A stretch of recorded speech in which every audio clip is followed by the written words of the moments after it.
ప్రపంచంలో అత్యంత విశ్వాసపరుడు ఎవరైనా ఉన్నారు అంటే రైతు మాత్రమే.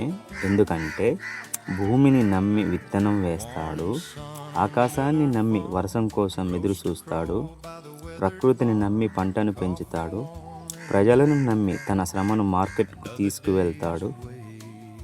తన కడుపు ఖాళీగా ఉన్న ప్రపంచం కడుపు నిండాలని కోరుకునే మహానుభావుడు రైతు. ఎండైనా వానైనా సలైనా సెలవు అనే మాట తెలియకుండా పొలంలో చెమటోడ్చే యోధుడే రైతు.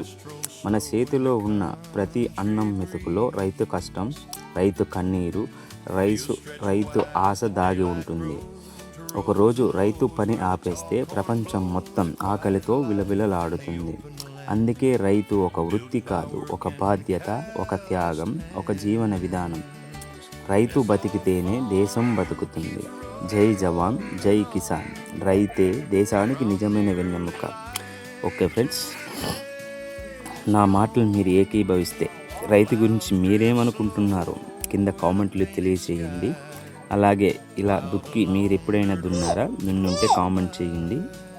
ఓకే, జై భారత్, జై హింద్.